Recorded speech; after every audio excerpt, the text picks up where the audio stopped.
Así es, muy buenos días Panamá, hoy es martes 31 de diciembre, último día del año, ya es 1 de enero en Nueva Zelanda. Vamos a tener más adelante imágenes de la Polinesia y de Nueva Zelanda donde ya están celebrando la llegada del año 2020 y bueno, hoy reversión, 20 años de la reversión completa del Canal de Panamá. ¿Qué hemos hecho los panameños en estos 20 años con el activo más importante y la razón de ser, si puedo decirlo de alguna forma, de este país? Yo creo que los números no mienten y el manejo exitoso ha sido la norma y sobre todo que todavía hay materias pendientes. Entonces, no sé. Buenos días, Fernando. Buenos días a toda nuestra audiencia. Buenos días a nuestra gente en la radio, sí, nuestra gente que nos escucha en la televisión, nos ve y nos escucha en la televisión. Hoy es un día especial en la historia de nuestro país, porque hoy se cumplen 20 años de la transferencia del Canal de Panamá a manos panameñas, que ocurrió aquel 31 de diciembre de 1999, en un acto que comenzaría como a las 11:10 de la mañana en las esclusas de Miraflores, 1.500 invitados, representándose la delegación norteamericana por el señor secretario de Comercio William Daley y con el enviado especial, el expresidente James Carter, quien haría el planteamiento de fondo con respecto a esto, y un planteamiento de fondo que hizo la presidenta de ese momento, Mireya Moscoso. Creo que es importante, antes de saber qué hemos hecho nosotros, que hagamos un breve resumen de cómo llegamos ahí, porque me quedé muy preocupado por lo que vi ayer. Sí, en el Faro. Y veo que hay una tendencia en los funcionarios del Canal de Panamá. Sí, a decir que la historia empezó en el 99. No, a querer que la historia no existe. No veo, por ejemplo, en las áreas de visita donde van los monumentos, que haya una secuencia histórica de la lucha generacional que culminó con esta etapa. Y que realmente empieza el 18 de noviembre de 1903, es decir, el día mismo que se firmó el Tratado Jaime-Varila, fue el día en que se decide, es justo y necesario que los panameños, tratemos de borrar ese término a perpetuidad. Ricardo J. Alfaro, por ejemplo, juega ese papel histórico como primer adalid en contra de ese tratado, es quien lo traduce 20 años después al español. Imagínense la vergüenza que le daba a la clase dirigente de ese momento, que el tratado ni siquiera lo tradujeron al español. Viene después la primera reivindicación por medio de Armodio Arias y su relación casi amical con Franklin Delano Roosevelt. Y ya posteriormente llega esa generación de 1947. Y esa generación de oro yo creo que es el catalizador realmente de lo que se llevó primero a 1964 y después a 1977. ¿Y por qué es importante, estimados televidentes y radioescuchas, que podamos poner esto en perspectiva? Porque el canal actual enfrenta una serie de retos importantes de cara al futuro. Claro.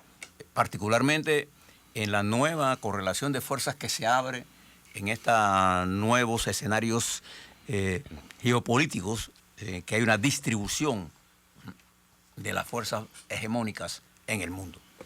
Entonces es importante que lo entendamos cómo llegamos aquí, porque para llegar al siguiente estadio de desarrollo necesitamos tener esa acumulación de fuerzas. No, y que todo el mundo sienta el canal como propio. Exactamente.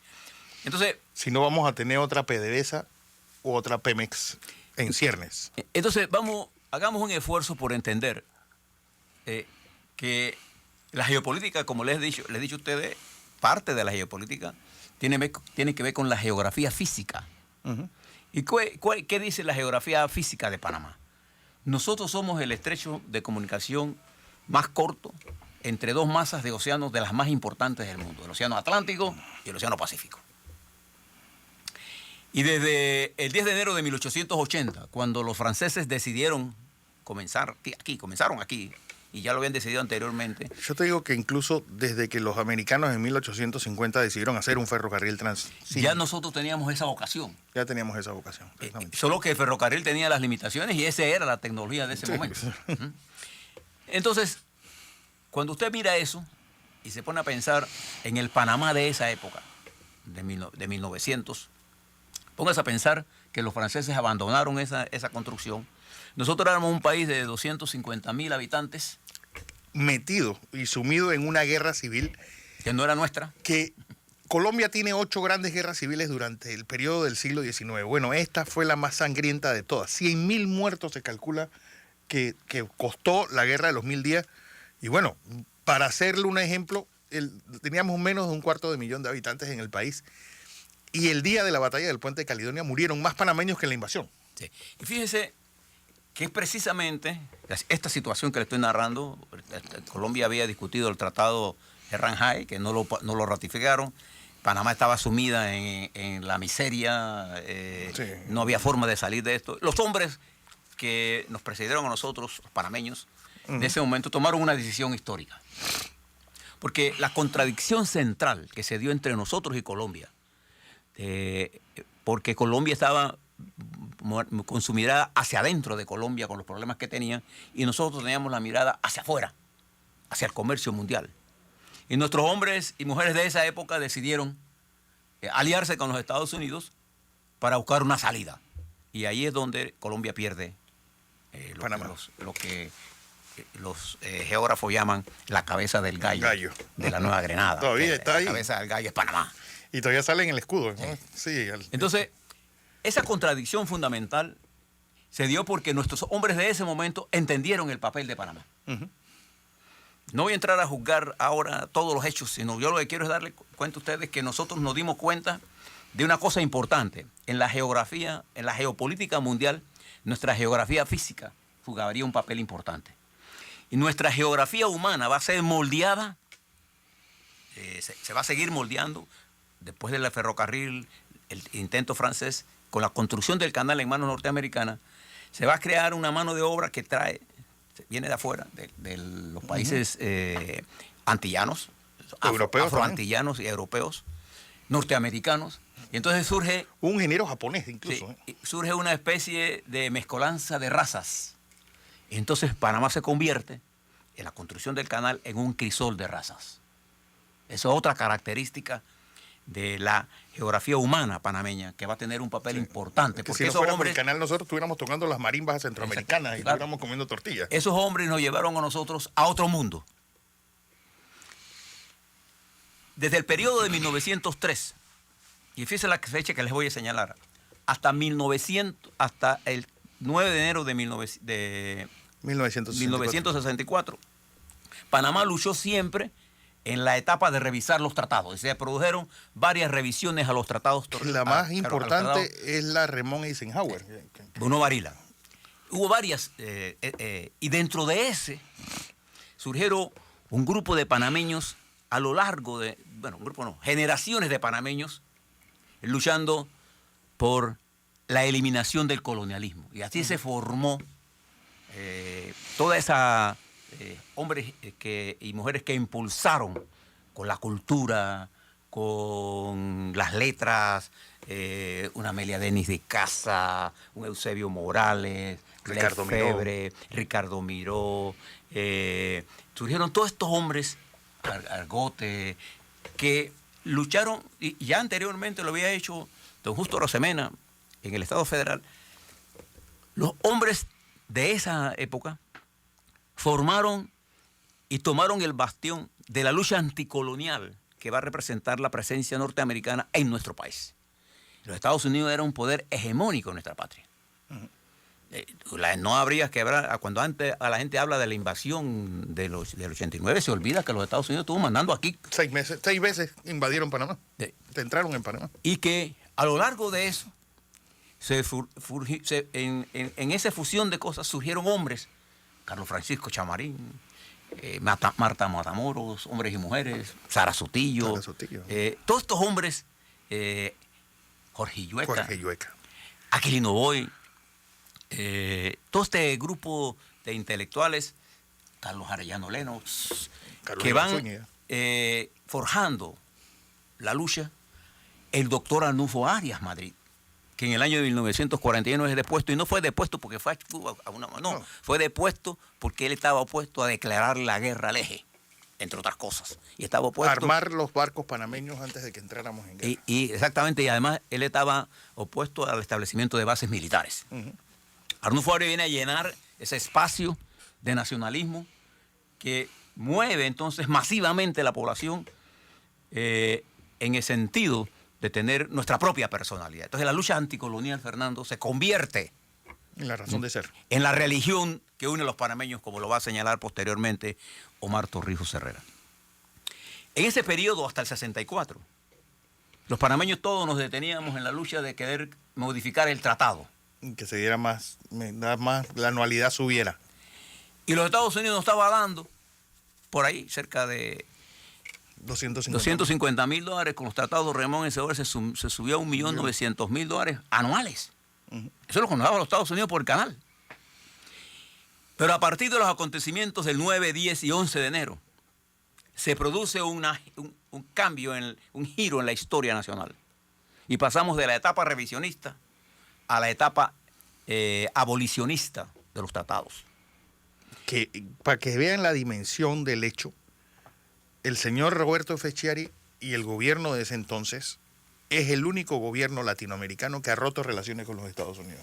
No solamente el americano, en el mundo no hay ningún país que, estando los Estados Unidos presentes en ese país, haya roto relaciones con los Estados Unidos. Entonces usted no ve ningún homenaje a esos hombres. A esos hombres y mujeres y jóvenes. ¿Usted ha visto algún homenaje que ha hecho el canal, por ejemplo, a la Normal de Santiago? Bueno, le han puesto...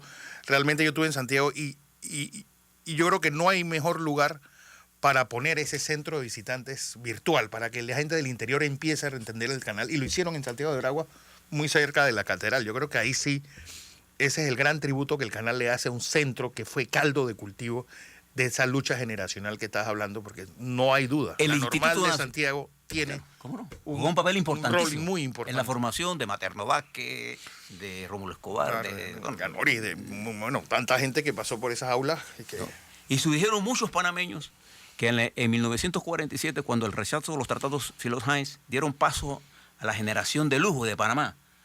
Jorge Illueca, hombres de la calidad de Ovidio Díaz, que formaron lo que se conoció como la Federación de Estudiantes de Panamá, y la Universidad de Panamá también va a jugar un papel importante, y quizás el papel más importante lo va a jugar en la escuela secundaria, que fue, digamos, el epítome del nacionalismo panameño. Lo de tuerca y tornillo, que era el Instituto Nacional, que debe ser un invitado de lujo siempre, donde quiera que se hable de estas cosas. Y ahí es donde surge, el 64, cuando 200 jóvenes panameños van a colocar la bandera, porque ese era el acuerdo que Shari había firmado con el presidente Kennedy. Y estos estudiantes sonians, en un acto de soberbia y de prepotencia, de supremacía, los apabullan. De destino manifiesto. Y le rompe la bandera. Esa es la misma bandera que un día como hoy, al mediodía, Mireya Moscoso, en su discurso, le va a devolver esa bandera al Instituto Nacional. Y yo quiero que ustedes se tomen el trabajo de leer el discurso de Mireya Moscoso, ese 31 de diciembre de 1999, cuando arranca con los versos de Amelia Denis de Icaza. Ya no eres mío. Ya no eres mío, idolatrado, ya no guarda las huellas de mis pasos. Y termina diciendo, en ese primer párrafo, ahora ya eres mío, idolatrado Ancón. Quizás ese es uno de los discursos en donde más reconocimiento va a hacer un mandatario en lo que se puede hacer en ese discurso, porque incluso reconoce el papel de Omar Torrijos. Es que, ¿sabes? Que nosotros nos hemos convertido en gente tan mezquina. Cosa que no hizo Varela cuando la ampliación. Torrante. Bien. Entonces, ¿por qué es importante que nosotros recordamos esto? Porque el 64 fue la amalgama, el toque de guerra hacia la fase de abolición, y eso dio como origen a la primera negociación de tratados que se llamaron los tratados 3 en 1, que devolvía el canal, en todo caso, porque eran 3 tratados, en 100 años. Bueno, era lo que los gringos estaban ofreciendo. Es decir, uno no puede juzgar a una potencia como esa por lo que uno ve ahora. En ese momento era una potencia hegemónica con una guerra fría que estaba, pues, con el continente ardiendo, y los Estados Unidos misma no tenía una política interior clara porque estaba metido en miles de problemas, entre ellos Vietnam y toda la lucha social que había dentro del propio Estado. Y el 9 de enero fue tan impactante en la conciencia nacional que llevó a este presidente, el presidente de la dignidad, Roberto Fechari, que en todo caso debía ser la portada. Exacto, no Bobby Ayman. Del Faro. Porque ese acto de Roberto Fechari expresó el sentimiento nacional de ese momento. Y usted tiene que escuchar el discurso de Mike Moreno en Naciones Unidas en esos días. En la OEA. Perdón, en la OEA. La nación vibró con tanta fuerza, con tanta energía, que el propio presidente Johnson va a tener que reconocer que no hay más caminos que abrir el proceso de negociador. Y se abre el proceso negociador en lo que se va a llamar los tratados, los 3 en 1, que no van a quedar en nada. Porque viene el golpe militar. No, y lo rechazó la gente en unas protestas por eso de los 100 años. Y ahí estaba César Quintero, estaban todos nuestros abogados, ¿quién puede? Los Linares. No dudar de... los abogados nuestros. Jorge Llueca fue uno de los negociadores. Fernando Eleta. Estaban las dirigentes obreras panameñas, estaban nuestros cantores. Era la nación movilizada en un camino santo hacia conseguir lo que vamos a disfrutar el 31 de diciembre. Entonces nosotros estamos haciendo esto en homenaje a esa gente, a ese esfuerzo colectivo que como nación. Y no será en el año sino será como hasta el año 70, cuando otra generación que toma la bandera de esta, bajo la conducción de Tony Tack. Otro gran hombre. Otro de los grandes olvidados de ayer. Bajo la conducción también de Aquilino Boy. Bajo la conducción también y consejo de Jorge Llueca. Y durante esa generación se replantea que para poder nosotros derrotar a los Estados Unidos, nosotros teníamos que internacionalizar la lucha. Y llevamos la causa panameña a nivel mundial, que arranca con la celebración en Panamá en 1973 del Consejo de Seguridad de Naciones Unidas. De Naciones Unidas, que se da aquí, en donde los Estados Unidos vetó a Panamá, pero el mundo vetó a los Estados Unidos, y eso obligó, por primera vez en la conciencia nacional, con toda fuerza, a darnos cuenta que la única forma de poder desarrollarnos era volver a tener el control, no volver, a tener el control de la vía acuática. Ustedes no hubieran disfrutado de este desarrollo si nosotros no rompemos el colonialismo que había allí. Sí, es que, y vamos a dimensionarlo, Panamá ha duplicado su PIB desde el año 2000. Y eso solamente se hizo a través de ese elemento catalizador que fue la devolución del Canal de Panamá. Y ese gigantesco esfuerzo de la nación panameña fue juntada con la generación del 47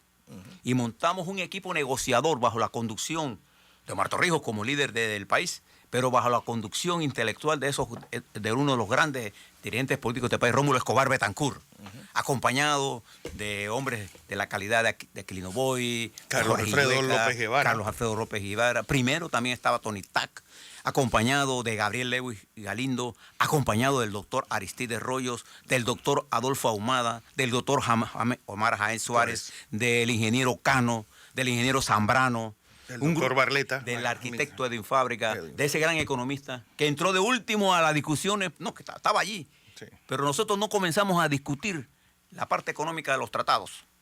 Fue al final, con esa capacidad intelectual que tiene y le sobra Nicolás Ardito Barleta, el que llevó parte de la discusión, la parte central de la discusión. Pero nuestro hombre allí, que se enfrentó a Bunker, que era la máxima autoridad El Gutzbronker. El gurú de la diplomacia norteamericana. ¿Ustedes no creen que es bueno que nosotros les recordemos a nuestros jóvenes estas luchas? ¿Usted no cree que el canal tiene el deber de explicarle a nuestros jóvenes que eso no fue un regalo? Sí. ¿Usted no cree que debe saberse que centenares de nuestros jóvenes murieron en esa lucha? ¿Ustedes no creen que deben saber que Polidoro Pinzón fue asesinado brutalmente? Por pájaro en Colón. Precisamente por impulsar esta lucha. ¿Ustedes no creen que la profesora Sara Sotillo, que nos enseñó a nosotros a llevar el alma de la patria en el corazón, merece ser recordada? ¿Usted no cree que Carlos Francisco Chamarín, ese gran cantor de la patria, o los cantores de la patria, todos, hombre, o Ville Collado, recién o Pedro Rivera, para decirle personas que se nos pueden quedar en el claro que sí? ¿Y por qué es importante recordar esto? Porque lo que es el canal hoy, nosotros no nos detuvimos en esa lucha. Nosotros logramos completar eso. Y le voy a dar algunas fechas importantes. Usted debe recordar que el 30 de diciembre de 1999 se arrió la bandera norteamericana del Administration Building, del edificio de administración. Que encima nos mandaron fue un teniente.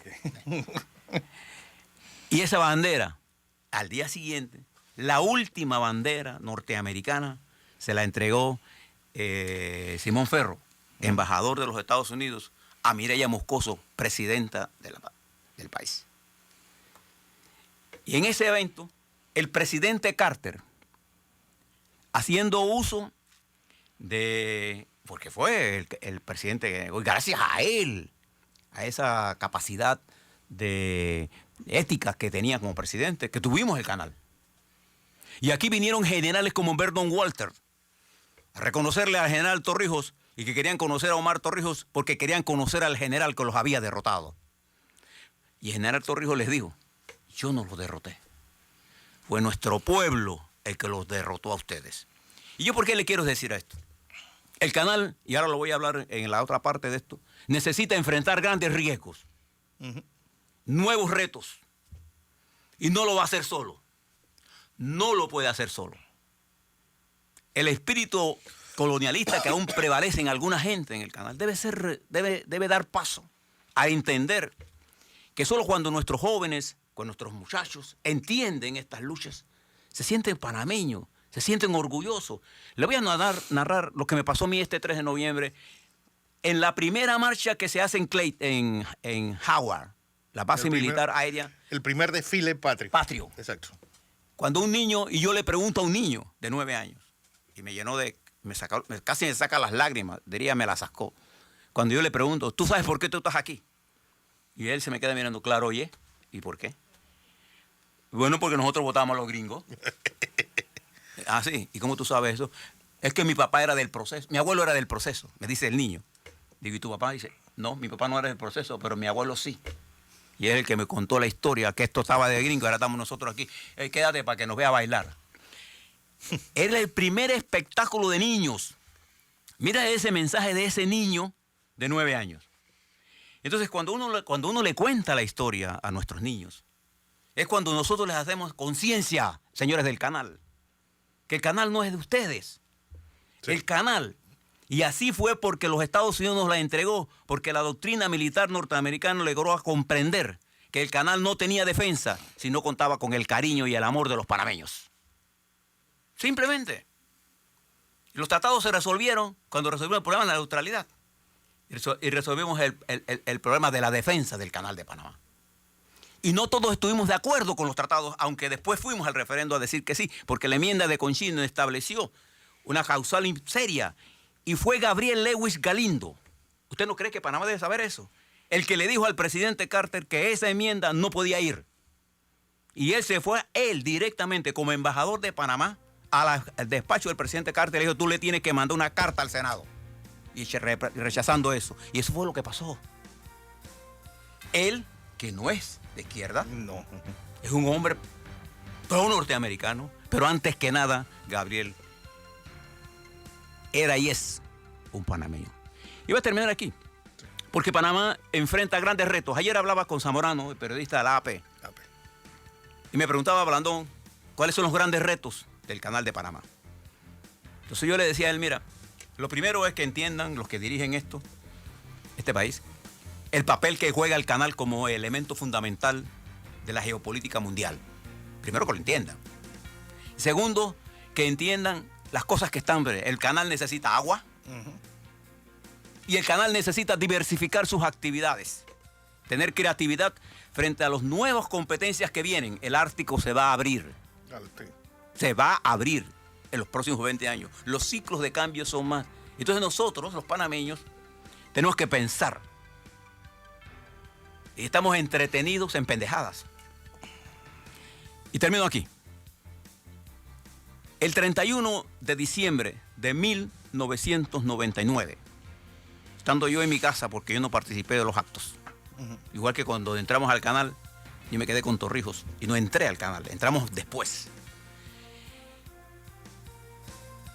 Mirando la televisión y viendo bajar la última bandera, pensé, nuestros jóvenes no murieron en vano.